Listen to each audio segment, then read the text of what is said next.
Good morning. This is Gaming Perspectives with Saul and Jolene. and today we're talking about online tech. What does that mean?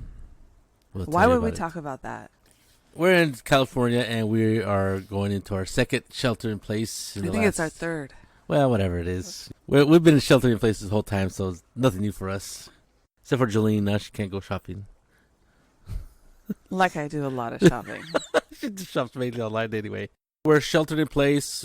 COVID is pretty bad, so a lot of people have turned to online gaming. So if you haven't turned to online gaming, what is it all about? And why would you want to try it out? And what do you have to look out for? What are things that you have to consider? It's not really that much to consider. Well, it's kind of scary at first. Oh, yeah. But it's weird I'm pretty sure everybody's tried online gaming by now because it's been almost a year that we've been... 9 months, I think, is what you corrected me to yesterday. But some people haven't been, sheltering in place, right? Well, some states are different than ours. Most people have been trying to stay away from each other or mingling so much. And one of the things that has happened is this explosion of online gaming, right?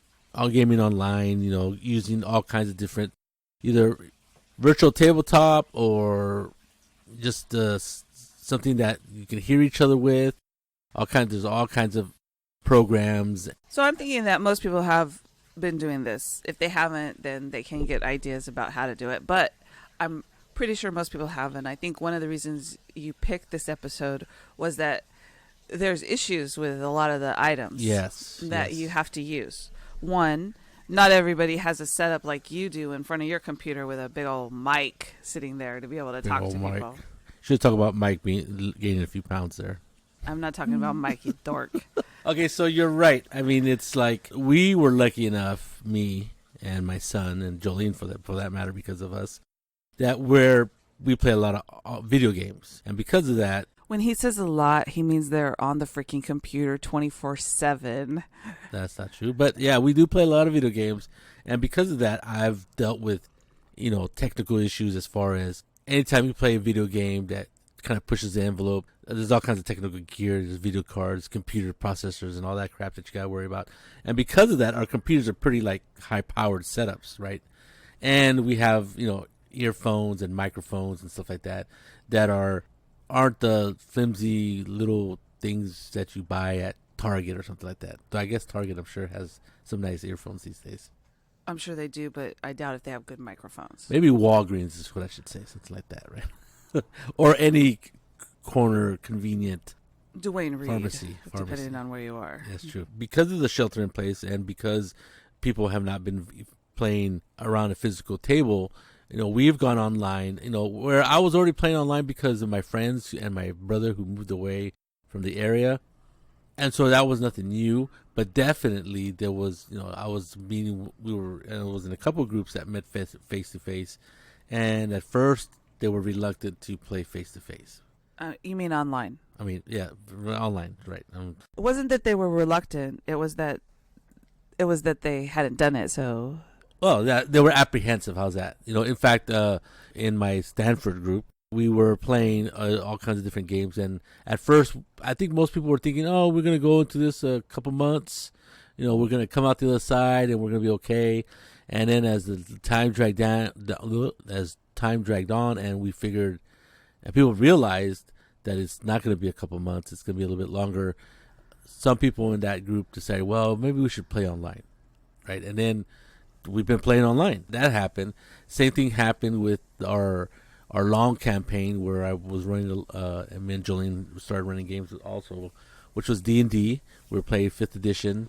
I gave them Shadowrun over New Year's Eve 2 years ago, and they loved that one. 5th edition Shadowrun, 5th edition D&D, and 5th edition Shadowrun must be the 5 that gets them all excited. But anyway, so I started running that, and it was these long campaigns, and we were playing, around a physical table together. And then this thing happened, and we stopped playing because they were not really all that excited about playing online. They really didn't think it would be fun. But again, the realization hit. Well, that's in the long haul. That is almost true. They were playing online on their Friday night group, so they figured that out. As soon as they figured out that the shelter in place was going to be lasting longer than a month, they figured out how to play online. Well, I think they were still meeting physically, but like they were Skyping one person. No. After the shelter in place. Yeah, you're right. Yeah, you are correct. The thing is that it's the technology that is what we're talking about, right? Right. So the technology is sometimes a little finicky. Not only that, everybody doesn't have the same computer setup, so it makes it interesting. The other night we actually did an IT session with one of our friends to help him with his Chromebook. Times. 2 people. Yes. One was Spanky and the other one was Sippy. Well, but stop calling him Spanky. Okay. Jim's computer, but he had the problem before with Zoom. You just have to find the right setting for his microphone and stuff. So same thing with Sip. He had to turn on his microphone and he didn't know how to do it on the Chromebook, right. Which is not the fastest computer in the world because Augustine's using one for school and he has to turn around and do his AP computer science on his real computer, and he has his Chromebook sitting next to it because it's not fast enough. Oh yeah. There is that. So even to start off, if you're gonna play online, now you don't have to use a computer. Some people use their phones. I've heard people using their phone. There's some communication programs like Zoom. I think Skype even has a phone app. And if you're just talking and maybe add some video, a phone will work, a tablet will work, but they're gonna be slow, and and sometimes the processing speed isn't there, right? They don't. I don't know. My tablet was pretty good. Yeah. Yeah. Yeah. Well, like I said, but if you add, let's say, a VTT, a virtual tabletop. Yeah, no, that's not going to work. And then you add for me, and you add, and then in virtual tabletop, people add 3D dice and stuff like that. It really is just too much for. So that's where you need to go onto YouTube and figure out what settings you can use to make it work for you, so you're not behind or you can't see the screen and all that kind of stuff. Right. A lot of people in Roll20 gives you all these options to add all this cool stuff to your tabletop so people can see it. But then when if Saul has the 3D dice turned on, I never turn on the 3D dice because I'm on a laptop behind him and it doesn't work for me because then it just slows down the whole computer. Right. And it's a fast computer. It's not a slow computer. No. So exactly. So we're talking about Roll20 because that's what we use, which is a virtual tabletop. And if you don't know what that means, is basically it's a program that lets you share maps, have gridded combat if you need to. They have tokens, what they call tokens, are little pictures that represent your characters, represent the monsters, and the maps can be downloaded, bought through various ways. And you can set up encounters using these VTT groups, these VTTs, virtual tabletops, and be ready for a those kind of situations, those kind of encounters. But you don't need a virtual tabletop. They just make it like if you use miniatures on a physical table, or use a battle mat where you draw stuff out, then VTT is probably something that you should consider. Well, it makes you feel like you're actually sitting around a table, even though you know you're not. Right. But you can visually see the stuff. Yes. And I know we've talked about this before. Right. Visualization is an important thing when you're playing role-playing games. There's other ones besides Roll20, though. There's one called Fantasy Grounds, which is one of the older ones. But there's some newer ones, too, which Felipe told me about, but I don't know what they are. Well, okay. So fantasy. Okay, so let's go to the VTT. So we use Roll20, which is pretty old, right? It works in a browser. It's online, right? Of course, and it works pretty good. We've talked about it numerous times because we've been on it quite a while. I think I've been on it since 2013, and I had a free account for a long time, and then I'm actually paying for a paid account. And what's really cool about it is that it's almost pretty easy for the player, right? The player, it works pretty well. The learning curve as far as setting up encounters, doing things on it, all virtual tabletops have a learning curve. All virtual tabletops do things differently than other ones, and you just got to pick the one that best suits what you want to do. Now, I like Roll20 because they have a lot of I think I mentioned before, they have a lot of fan created content. And one of the big things for a lot of people is the character sheet that you can pick. Sheets that you can pick when you pick your campaign. Now, some are better than others, some are better integrated than others, and because they're fan made, you don't know how well they work. But some companies now have actually paid people to actually program for the character sheets, so the character sheets work really well. For example, Call of Cthulhu, I don't know if they paid for it, but somebody took the time to make a really nice character sheet that's integrated with Roll20, and basically to make rolls, to do all kinds of skill checks. It's all, you click on an icon on your online character sheet, and it does the rolls for you, and it's pretty neat. It does work pretty nicely. We played Call of Cthulhu, and it was pretty neat. It worked really nice. I thought so. And there's others now, as online gaming has ballooned into this huge, it was doing really well already, but now it's really big, and I forget what new companies are starting to pay or ask people to make character sheets for their game. We were talking to Chris Savalson of the Black Void, and he was talking about how he was talking to somebody about making a character sheet for Roll20, and how that's pretty important right now. He was in Singapore, and he plays with people in, I think, the Eastern United States, Australia, and New Zealand. All over the world, yeah. So he knows about the online play and how important it is to have a character sheet and stuff. So other people have done it, and not just Roll20. There's, like Jolene was talking about, Fantasy Grounds.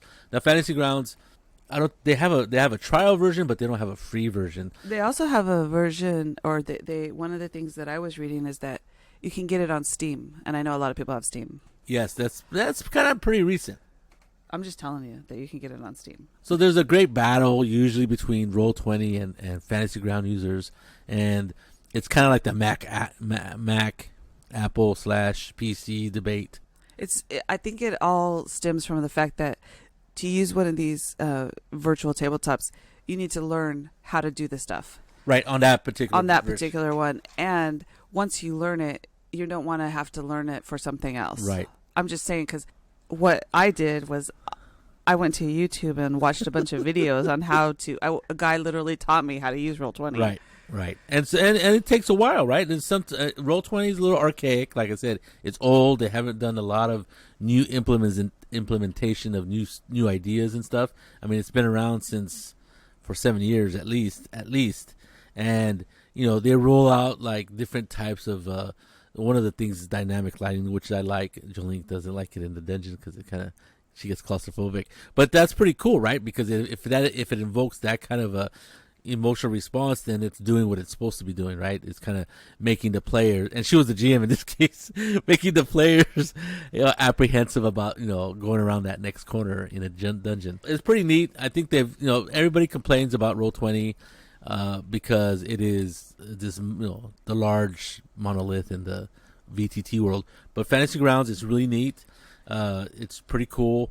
You actually buy it, and you don't have to pay any money. There's no subscription, and there it is. And then what you do have to do is implement different systems. You have to buy them. You have to buy, like, if you want to use. I think it comes with one system, which is probably 5th edition, but if you want to play, like, I don't know if it has Shadowrun, but if you want to play Shadowrun, you have to buy a Shadowrun. So then you should probably buy Savage Worlds because it has so many things in it, but they might charge you for each one. I don't know. Right, but once I don't know. Yeah, so exactly. Savage Worlds is like the new GURPS, right? Because GURPS had all kinds of stuff. Yeah. So there's other ones. Let me look at my notes because I'm on the wrong page. But one is Astral Table. Astral Table is a newer one. It's been out. I don't remember when it came out. But what's really cool about it now is that it's partnered with Drive-Thru RPG. So anything on Drive-Thru RPG you can import into Astral Table, which means like rule compendiums, rule books, any the PDF, the PDFs of these, and you can use them inside the VTT, which is pretty cool. You can incorporate character sheets and stuff like that. Now the character sheets are not like, just because it's an online character sheet, that it's going to work like automatically and do your skill rules for you. But you can import all kinds of rules, and that's pretty neat. I remember opening an account with Astral Table, but because I was so used to Roll20, I found it difficult to try to learn another VTT. So there's always that. There's always things that you should consider.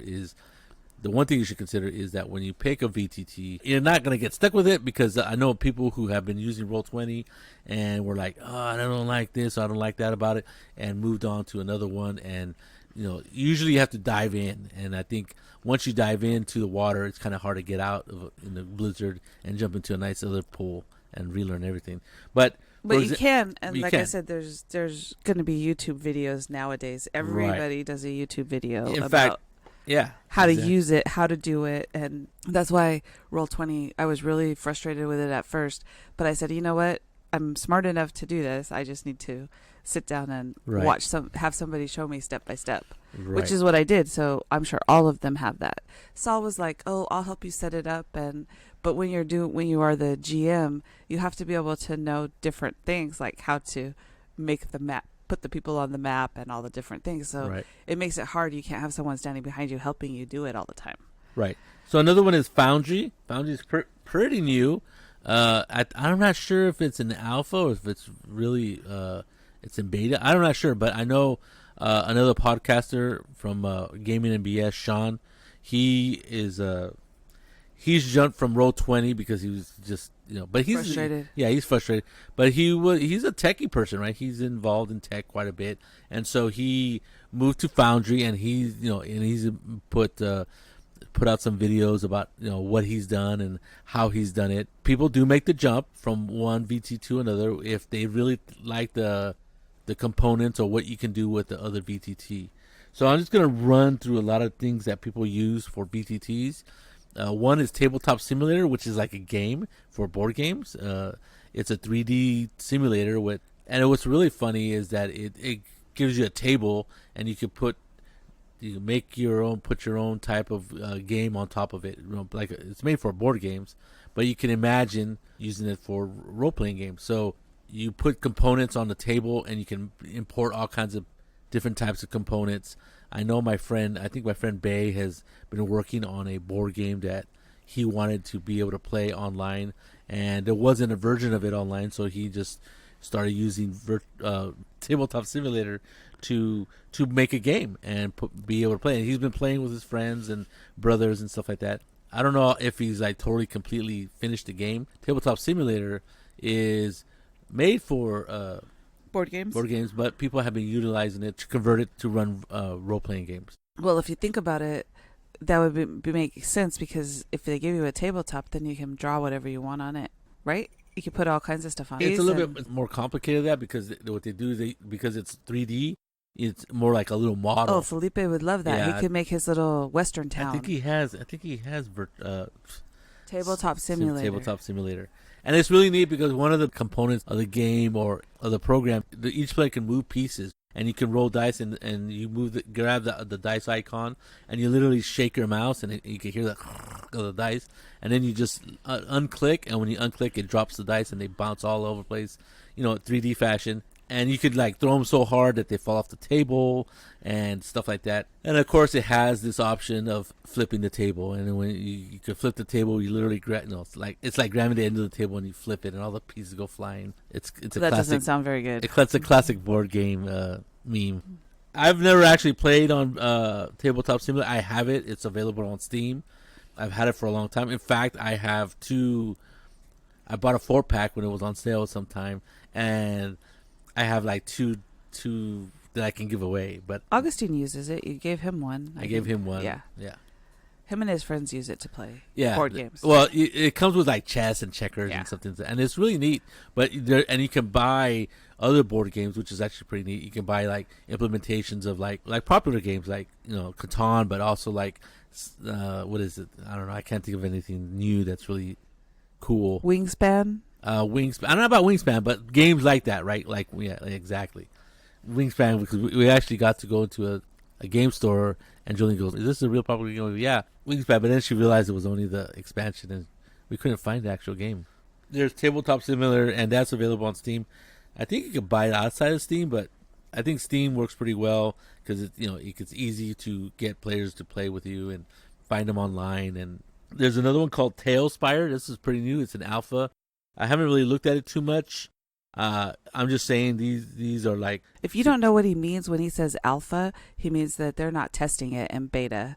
right. Well, alpha is like the very first release, right? And then it goes into beta, And which then means it goes actually into hopefully real production.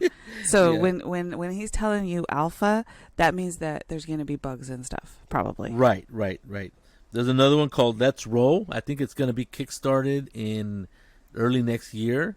You know, and all these these new tabletop simulators, virtual tabletops. They promise easy integration, good user interface, and all this other stuff. Implementation is always harder than. It's like anything else. You have to read all the rules and figure out what you're doing before it's easy, just so you know. I might have gotten confused now. I don't know if it's Let's Roll or Tailspire that is a 3D game virtual tabletop. That's what happens when you look up a bunch of stuff and don't write down every single word. Yes, it's true. There's Skirmish VTT. I've never heard of it. I saw it on a list, and I'm just giving you options that you can just look up on your, you Google it and find it. Now there's this one called D20 Pro. Now this I have some personal experience with it because it was kickstarted back in, I would say, 2015 or might have been 14. Probably I don't remember. It was a long time ago. And then they wanted so much money. They got much more money than they got more money than they wanted, and then nothing happened. Right? The guy spent it all, and it wasn't a big deal. I spent like $20 on the Kickstarter. It seems like you're still bitter. Like they say, this is not a Kickstarter is not buying a product. You're supporting somebody in an endeavor to do something, and that's fine. You're right, and so I'm completely fine with that. But then this other company, this other group of people took on the task, and I was quite shocked that they would delve so much time and resources into this this thing that wasn't working. And finally, they came out with they've been coming out with betas and more betas and more betas and different iterations of it. It's D20. That shows you how old it is, right? Because it's basically it started with I think it started with Pathfinder. So back when I was still playing Pathfinder, so it's been in production for a while, and then they'll say basically it handles a lot of D20 type rules. So 3.0, 3.5, Pathfinder, and D&D 5th edition. So you could go into that, but it seems like very specifically geared toward the D20, using a D20 format type of rule system. Like I said, I remember looking at it and I was thinking, well, by the time it came out, I was already using Roll20, so I haven't really delved too deeply into it. They're struggling to get it out and fix it and come out with a finished product, which they say at the beginning of this year or around April. I think they said they had their production value. So that's a bunch of different virtual tabletops that you could choose from to use. Right. So once you pick a virtual tabletop, then Saul also wanted to talk about headsets and microphones. Well, before that, let's talk about what virtual tabletops do. Now, they share a virtual tabletop. Now, they may not handle communication. Now, Roll20 has implementation. So a lot of people say that it works very well. Right, but not for us. So it has integrated video and voice. Actually, it works well for us. It's the other people we play with it doesn't work well for. Yes, exactly. So it depends on where you are, how good your computer is, the speed and all that, and your internet connection. And how many people are online. And how many people are on it. And we did play early in the year. We went to a virtual con, and we did play on Roll20, and they do have tech people that will, like if you're putting on a virtual con, they will come in and help your people, right? Because they came in and helped me because I couldn't get the sound to work on my thing. That was the con person volunteer. Was it? Yes. Okay. So, and then they helped us with what? How did they help us? Through Discord. So Roll20 does have an implementation of video and speech, voice. Most people use something else. Most VTTs don't. Yeah. Like the Foundry doesn't. At least I don't believe it. They do, and neither does Fantasy grounds. Fantasy grounds. So you got to find some way to communicate. Now, like I think we mentioned Skype. There was old Google Hangouts. Now it's called Google Meet. Google Meet. I think you have to pay for it if you're not a business paying for it already. Okay. There's Zoom, a real popular one. Zoom, there's yes. WebEx. And so there's all kinds of other things. Discord, right? So they all have various ways. Discord is very popular. Yes. The Discord started with video gamers, and so my son was way into it. He is. He's still, him and his friends, that's what they talk on all the time, even when they're in school. Right. And so the good thing about some of these programs is that you could use a phone, you could use a tablet to communicate. This is just a way of communicating. And Discord, not too long ago, implemented video. All these help you talk and see each other if you want. A lot of people don't like the video component because there's a bandwidth issue, right? If you don't have a really good internet, video is going to suck. If you don't have a really strong or a decent computer, video is going to suck. If you're on Wi-Fi not plugged into your router, your video might suck. So video is an issue sometimes, but that's okay because you can just turn off the video and just talk to each other. Right. Zoom is really good because it's really nice to be able to see the people that you're playing with. But we also had an issue with some of our friends. They have 4 people in their house and they're all on different computers because they all want to have their own character sheet up, right, on Roll20. And bandwidth becomes a serious issue when you're running 4 computers. We run 3, but we're in a really small space. They were a little bit spread out, so it could have been their Wi-Fi or right. Yeah, there's that. They're on Wi-Fi. It's just going to be a little bit slower. 2, one of my computer's hardwired. So is Augustine's. So that helps. So you're the only one that would be on Wi-Fi. Yeah. And that does matter. So we just switched to Discord because it just worked better for them. Right. You can still turn on the video if you want to see each other, but you can have the tabletop up. And a couple people's computers take longer to load the tabletop on Roll20 because all the stuff you put into your Roll20 thing is going to take time for people to load. To load, right. You're right. And I think no matter which one you use, no matter what VTT you use, no matter what communication, video, voice or video you use, I think somebody should be really well versed in how to use that thing and how to eliminate or figure out how things work. Just figure out how things work. Like we've been using Zoom for a long time, and I didn't know that you could lower and raise your voice on Zoom. Now I know I could do that because we make a broadcast. There's all kinds of things like my microphone for, and I can up and down on the computer desktop, but I didn't deal with it on Zoom. And my brother goes, "Oh yeah, you could do it." And then I'm like, "Oh, I felt kind of dumb because I thought you couldn't do it." Another thing is that my friend, his microphone was turned all the way up, so he was just blowing our ears apart. And he had, and he was getting frustrated because we kept telling him to turn it down, and he didn't know he could turn it down. And he tried, but it wasn't working. Right. He was adamant that he couldn't, that he had done it and it didn't work. But then Augustine and Phil, Phil, the real IT guy who could do IT, and our son who did IT by doing exactly the way the IT people do, looked it up and walked him through it. Right. And he made him share his screen. It was hilarious. And it worked. Yeah. Which was good because he was frustrated and I was having a hard time because every time he talked, I had to take my earbuds out of my ears because it was blowing my eardrums out. Yeah. But it was frustrating for Sippy because he was he goes, I did everything. And he doesn't like that computer because it's slow but it's there, right? So you use what you have. Right. So just know that there's always a solution if you're having issues with your computers and stuff that you just have to figure it out. Right, and some of them are kind of not user friendly, right? Because that Chromebook, you would have to go into the settings, and then you have to click on this little icon that, unless you know what it is, it's just there, right? And he goes, no, see, and then he clicks on the icon, but we were sharing the screen, right, through Zoom, and my son was telling him what to do, and then it worked, right? He got the little lever, he slid it down halfway, and boom, everybody was happy. And then Augustine goes, "Oh, they don't let us do that. They don't give us that permissions on our Chromebooks at school because everybody would turn it all the way up." To be painted, but everybody should have not everybody, but every group should have somebody who has good experience, and if there's nobody in the group, You Hey, gotta, if there's nobody in the group you and gotta you're pony paying up. for something, you need to call their support and figure it out, because that's what they do, right? So if you're having an issue with Discord, and you can call the Discord support. I don't know actually if you can call them. You can email them. All That's supports you free can because email. Discord is free.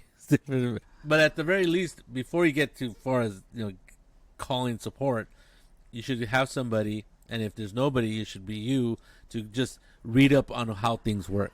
And you can always Google it. Look it up. Look it up on YouTube, like Jolene did with the VTT on Roll20, and figure out how stuff works. And that really helps because, like, or be really tech savvy anyway, and say, "Oh, I'll just look it up right now," like my son did. And he tells my friend, "Hey, go here, go here, go here. Slide down that, and it works." Another guy we had playing, we couldn't hear him. And he kept saying, and we couldn't hear him. He couldn't hear us. Oh, he could hear us. He couldn't hear us. He could hear us. Oh, he could hear Yes. us. He couldn't hear him. So he even rebooted his computer. And I'm like, and I just had a thought. I go, hey, Jim, the down where the microphone icon is. You click on that, and you can select what microphone source it is.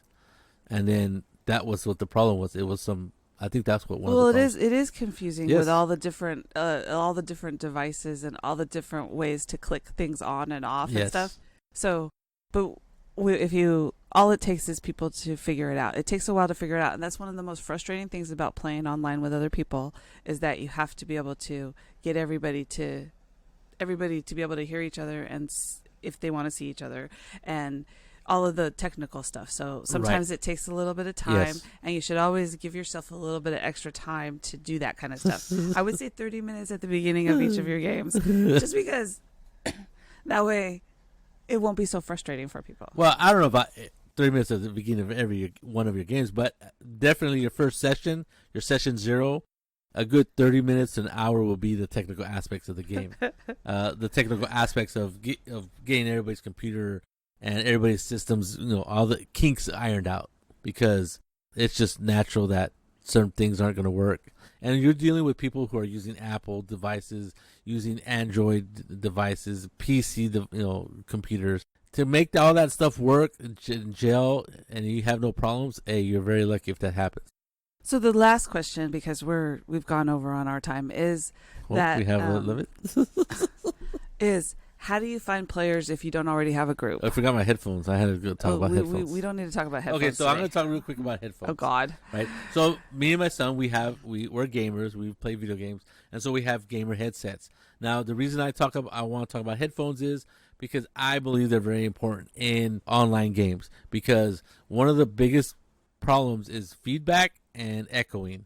Now, you're going to have those if you're using speakers and not headphones. Now, some programs like Zoom will kind of cancel the echo, but sometimes it doesn't work very well. The best thing to do is, my wife laughs because she uses earbuds, and I'm like, well, yeah, they work pretty good, but I never really used them for meetings and stuff.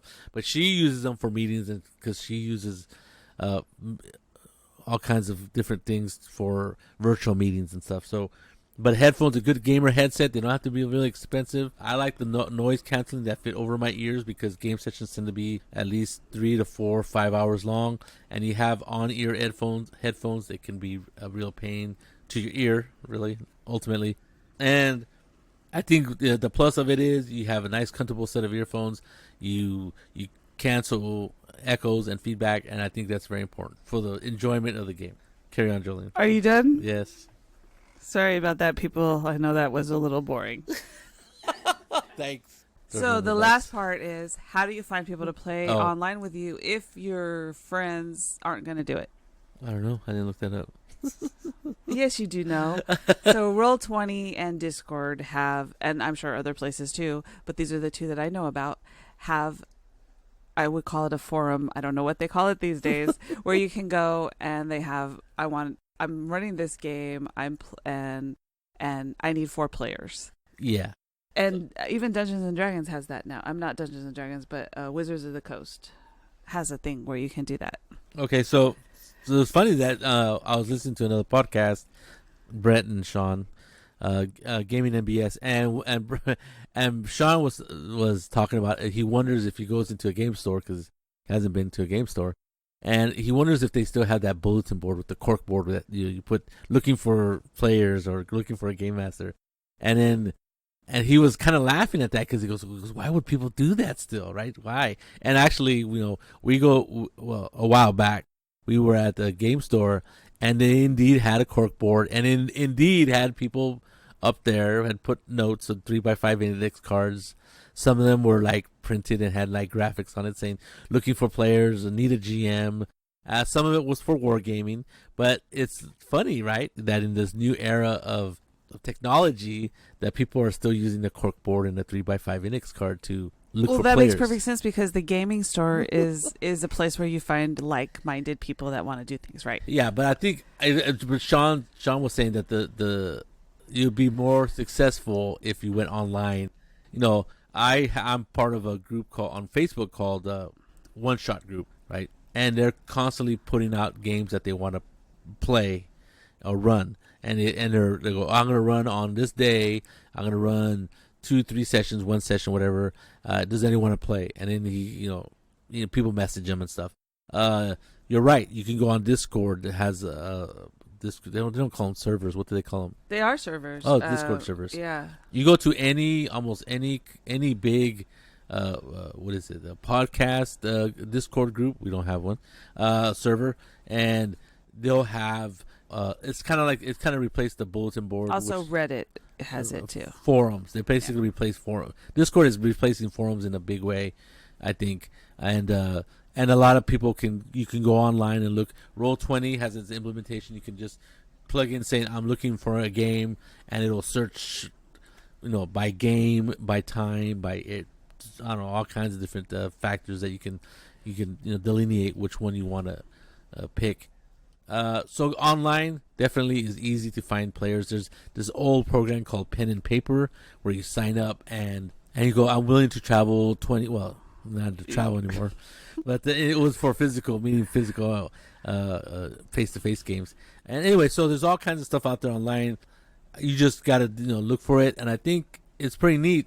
One of my friends on Roll20, he runs games, but he likes, he wants to make sure that you're a good fit for the game. So he'll ask you questions like, what kind of games do you like, and what's your style? And some people are like, kind of like, what do you do, like an interview, kind of online interview.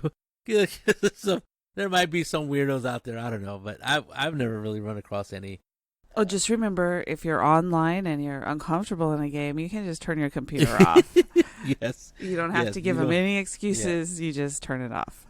Something just happened. So anyway, there's a lot of information. There's a lot of things out there, and I'm sure there's new stuff coming out as far as virtual tabletops, new technology, and pretty soon maybe you'll be able to put on a VR headset and play around a virtual tabletop. Now that would be really cool. And you can see your friend there, or a representation of your friend. So that would be weird, like he looks like an alien or something. Depending. That would be pretty cool because then you could look like your character. Oh yeah, there you go. So I've actually heard of that happening pretty soon, with the proliferation of 3D headsets. So maybe we should talk about 3D headsets sometime. Sure, but I have no idea what they are, but that's okay. The Oculus Rift? Yeah. I do know what they are. You almost bought us one last year, but they ran out. I think that's long enough discussion on this. Yes. So good luck. Have fun. Keep playing online, because I don't think we're going to... Not for a while. We're going to keep playing like that for a while. This is Gaming Perspectives with Saul and Jolene. You have a good day.